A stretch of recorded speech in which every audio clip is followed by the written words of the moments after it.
बिस्मिल्लाहिर्रहमानिर्रहीम। अस्सलाम वालेकुम नाज़रीन, आप देख रहे हैं अनोखा अंदाज में आपका होस्ट जमाल सिद्दीकी। आज हम बात करेंगे सेनेट इलेक्शन के ऊपर। जो हम सुबह से देख रहे हैं कि सेनेट के इलेक्शन के लिए पोलिंग जारी है। इस वक्त सख्त तरीन मार्का जो है वो हफीज शेख और यूसुफ रजा गिलानी के माबैन है। देखना यह है कि कौन कौन से अरकान की तरफ से वोट किसको पड़ रहा है। दूसरी तरफ अभी इस वक्त अब्दुल कादिर पटेल ने जो है वो एक एतराज़ उठा दिया है और जिसके बाद इलेक्शन कमीशन की जानिब से एक बयान भी आया है या इकदाम कह लें उसको। साथ साथ हम बात करेंगे असद उमर और हफीज शेख के बारे में कि क्या वो इस बार वोट असद उमर साहब जो हैं वो हफीज शेख को देंगे या नहीं देंगे। और साथ में फैसल वाडा का वोट जो है, जो कि दूसरे नंबर पे उन्होंने कास्ट किया, वो तजाद का बायस बन गया है, उस पर एतराज़ लग गया। आखिर क्यों, इन तमाम बातों के बारे में हम तफसील से डिस्कस करेंगे। अगर आपने अब तक मेरा यूट्यूब चैनल सब्सक्राइब नहीं किया तो उसे ज़रूर सब्सक्राइब कर लें और लम्हा ब लम्हा आपको सेनेट के इलेक्शन के बारे में आपको बताते रहेंगे। सबसे पहले तो हम आपको बताएं कि हफीज शेख वही शख्स है जिसने फाइनेंस मिनिस्टर, उस वक्त के फाइनेंस मिनिस्टर को सीट से उतरवा दिया, जो कि असद उमर थे। असद उमर का जो है वो बड़ा एक क्लियर स्टांस था कि वो IMF के पास जाना नहीं चाह रहे थे और इसी वजह से बहुत सी तब्दीलियां रोनुमा हुई, जिसमें डॉलर का रेट भी ऊपर जाने लगा। जिसके बाद अब सिनेरियो ये था कि उस वक्त कौम मुश्किलात में थी। अगर आज वो मुश्किल बेयर कर लेते तो आज कुछ हालात कुछ अलग होते, मगर आपने देखा कि इमरान खान साहब पे प्रेशर हुआ और फाइनेंस मिनिस्टर को उस वक्त के उतार दिया गया। फिर अब्दुल हफीज शेख को हुकूमत में लाया गया किसी की ईमा पे, अब जिसकी भी ईमा पे हो।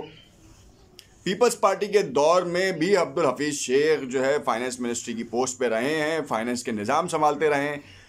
हमने देखा कि उसके बाद हुआ तो कुछ नहीं, वापस जो है असद उमर को लाना पड़ गया, क्योंकि एक अहम तरीन शख्सियत थी PTI में। वो उस वक्त उन्होंने ज्वाइनिंग दी थी जब पाकिस्तान के सबसे बड़े और सबसे ज़्यादा तनख्वाह कमाने वाले CEO ने इस्तीफ़ा दे के PTI को ज्वाइन किया था और पूरा इंफ्रास्ट्रक्चर बनाया था।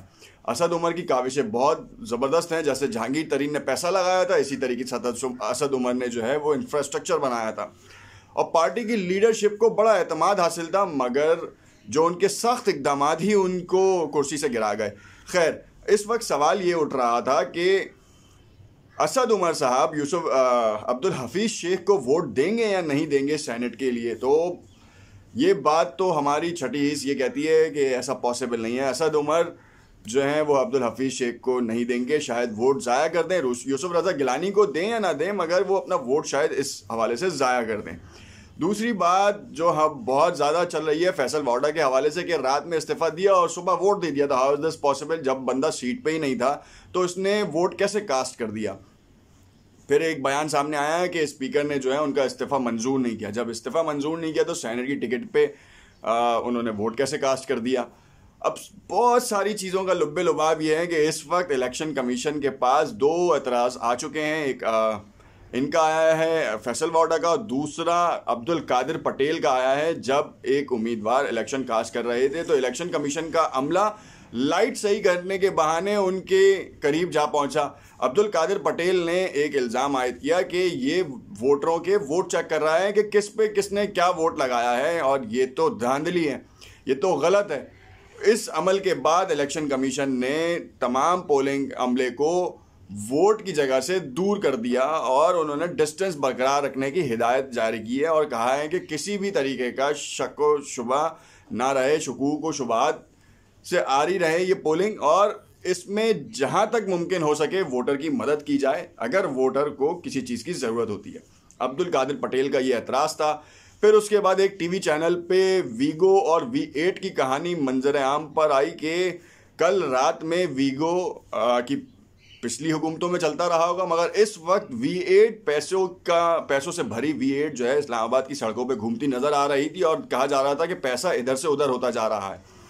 आज सुबह की वीडियो में हमने आपको बताया कि करप्शन का पैसा किस तरीके से आगे से पीछे होता है और असल जड़ क्या है और उसको पकड़ने में कौन कौन मददगार साबित हो सकता है। हमने बताया कि इदारों के उन लोगों के खिलाफ कार्रवाई की जाए जो कि रातों रात अमीर हुए हैं और जो छोटे से कह लें कि ग्रेड्स के ऊपर काम कर रहे हैं। असल जड़ वो है, 100 लोग मिलकर जितनी करप्शन करते हैं उतने में तो बड़ा भी करप्शन नहीं करता, मगर आप पकड़ना शुरू करें तो शायद 22,000 अरब वाली जो कहानी हमने आपको बताई थी इस वीडियो से पहले, वो उसकी हकीकत आपके सामने आ जाएगी कि आखिर वाकई इतना बड़ा पैसा जो मुल्क के अंदर है, जो मुल्क से बाहर भी नहीं गया, उसने महंगाई बढ़ाने में क्या किरदार अदा किया।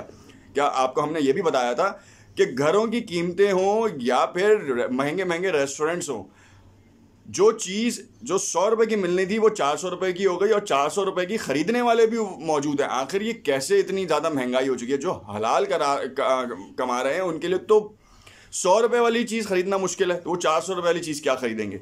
तो असल में जो इकदाम थे इस हॉर्स ट्रेडिंग के हवाले से जो है हुकूमत को इस वक्त ये इकदाम करना है कि उन पिछले 30 सालों के डीजीज या इदारों के उन लोगों के खिलाफ कार्रवाई की जाए जो रातों रात अमीर हो गए।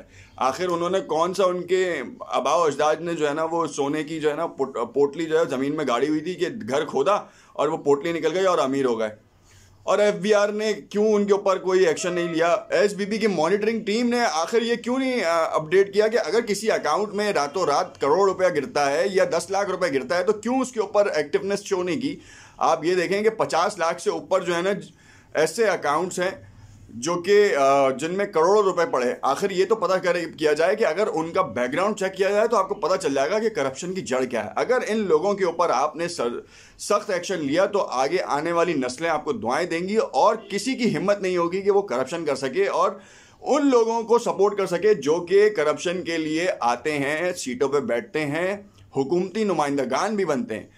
आपकी हुकूमत में अगर लोगों ने करप्शन नहीं की तो पिछली हुकूमत में की है, मगर कहीं से तो शुरू करें और कहीं से तो जो है वो पैसा रिकवर करें। नैब 700 अरब रुपए पे रिकवरी करके खुश है, 400 अरब रुपए पे रिकवरी करके खुश है।